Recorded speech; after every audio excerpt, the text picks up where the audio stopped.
Stop telling me I'm wrong. I've literally convinced myself at this point, based on everything that everyone's telling me, my therapist, my family, my friends, that I'm just doing everything wrong. I'm healing wrong. I'm thinking wrong. I'm training wrong.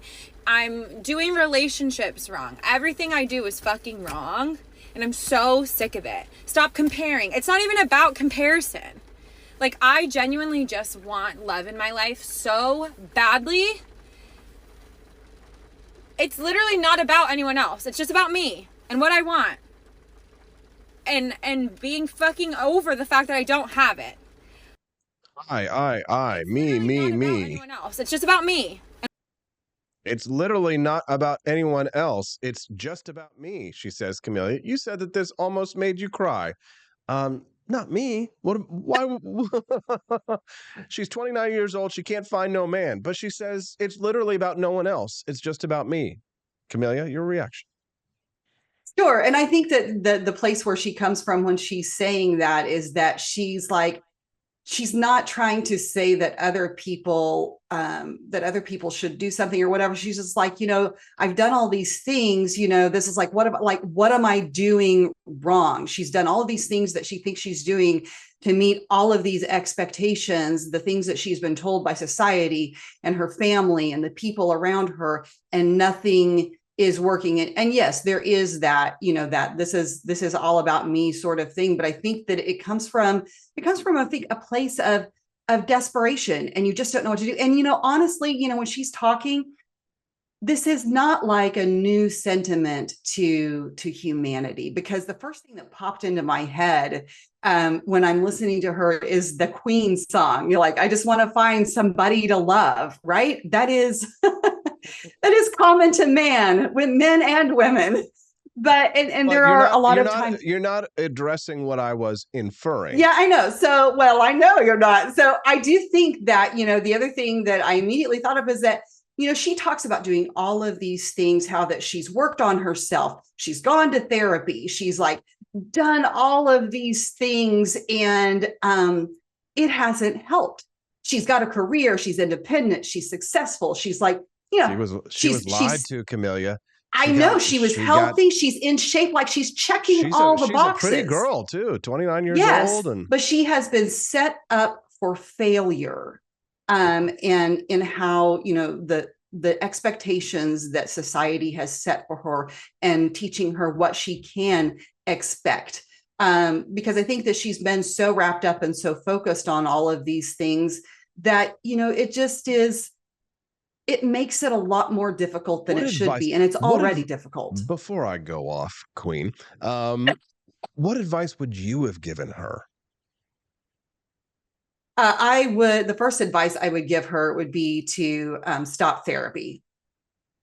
I think that's largely as a husband of a therapist. I think even my therapist's wife would agree that most of the people that I listen sometimes to her training sessions where they talk about how to like be a good therapist and stuff, and about 80 to 90% of it is Marxist critical theory, that feminism, leftism, Marxism, socialism, and has very little to do with mental health, and it's much more about indoctrination into a worldview. Well, the thing is that most people, the context of therapy now is that it's supposed to fix you. And there's no end point to it necessarily. You could be in therapy like indefinitely. And therapy, there is value in it if it is done right. And it should be like any other, medical application, where there is an end point. There's a goal. And you are being taught, skills and tools to use, to be able to handle those things on your own. And so I think that, it has become detrimental, because basically people are wanting a sounding board. Like, yes, they want their own opinions said back to them in their own voice. So, right. So get out of therapy. Okay. What other advice? Because she wants a man, Camellia. You've been married, you've had kids, right? You've dated, right? You know a thing or two about the opposite sex, just as much at least as any woman can know. What advice would you give to her, or would you have given to her, given that she's, approaching past her prime? Sure. I mean, I think that part of my advice to her. I think she's doing the right thing and focusing on working on herself. But I also think that she, my advice to her, honestly, would be to listen to male voices. When you're talking about in the masculinity movement, spaces like that, I know they talk about, oh, women shouldn't, but I do think there's a lot of value to women listening to what men are saying and understanding their perspective. So, And, so the first thing that would have to happen is that in order to listen, what do you have to do first before you listen? yeah, right. God gave you 2 ears and 1 mouth. So listen more than you speak. Be silent, woman. No, I'm just kidding. So listen more to men about things, but when they listen, they recoil, Camelia. They recoil because of the indoctrination, unfortunately. Sure. Because they're trained to dislike us. Most women find most men to be ugly, and that's for biological reasons, not just indoctrination reasons. It's not nature versus nurture. There's a strong biological urge telling women, when they look at most of us guys, most of us, they don't see you don't see us as average. You see most of us as ugly, not average, ugly. So how's she going to overcome that biology? Because it used to be, Camelia, back in the day when we all lived in these small towns, you had 50 to 75 guys to choose from, and that was about it. And you found one, and you didn't think too much about the fact that he had a big schnoz, right? Or maybe he was a little, he drank a little bit too much, or all those kinds of things. You didn't have all those options. Now it appears as if you have infinite options.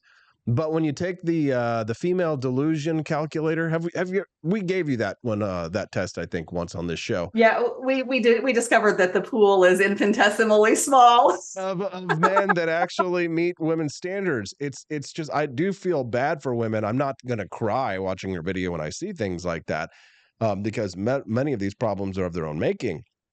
But the opportunities for women are much smaller than they actually perceive of what they are. So, I mean, she's in trouble, no doubt. Sure. And when you say it's of her own making, I quibble with that a little bit, because yes, at some point you have to take responsibility, but you don't know what you don't know, right? And if this is all she's ever heard in her social circles, in her family, and from society, like, if you are not and especially, not everybody is just, by our nature, not everybody is an independent thinker to where they take initiative to go out and, lead themselves, so to speak. I think there are people who have those qualities and people who are more so followers. And I think those people are much more susceptible to, all of the messages that we get from society. And so there's so much unlearning that has to happen. And, for her, the only thing that she can do, I think, is to, seek out, people who are with a different point of view, so that she's exposed to something else, to new ideas. But something has to happen. She has to understand that she needs to do that. And I think that that's the tough part. And this may be her part. This may be the point for her, right? This might be the wake-up call. So but the problem of it, I think, is the language there. It's I, me. This is about me. And I see that a lot, Camelia. Yeah. And it's unfortunate, because what are men really going to be attracted to? Well, I'll tell you, I've dated some narcissistic, self-centered, self-obsessed women in my life. And they are, you go to the big cities, you live in New York and Washington, D.C., and they all think that they're Carrie Bradshaw from Sex and the City. You probably never watched that show. Good for you, right? You'd be glad that that is one piece of pop culture that I'm glad that you missed. Okay, good. And they all think that they're the star from Sex and the City. And so that doesn't, when they are so self-obsessed, it doesn't leave really any room for a relationship at all. I remember many times I felt more like an accessory, right? Rather than I felt like a partner, right? And that's why those relationships never developed or blossomed into a long-term relationship like the one that I have right now, because Stephanie is the opposite of selfish. Whatever the opposite of selfish is, that's what Stephanie is. The last person that Stephanie thinks about is herself. And that is rare. That is a rare jewel. It didn't used to be that rare. My grandma was like, both of my grandmas were like that. And the women that I knew in my family that were older, my aunts, right, my cousins, and second cousins, and things like that, all of the women in my household, they were the most selfless creatures you could ever imagine. They were humble. Many of them still went to college, right? Many of them, they got degrees, and they perform, they excelled in their field. They brought income into the homes. It wasn't like they were just barefoot and pregnant in the kitchen, right? This sort of stereotypical trad wife. But they were not so self-absorbed as to think that it's all about me, I, me, my.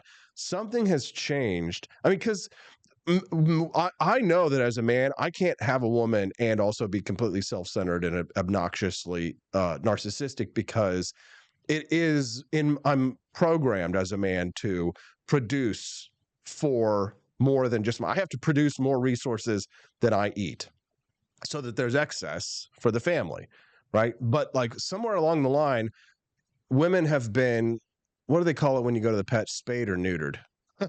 They've been neutered of this. For females, new or spayed. Yeah, the spayed, right? Which one is it, spayed or neutered? So it appears as if modern women in the Western society have been spayed of their instinct to produce more than they eat. They're eating more than they produce.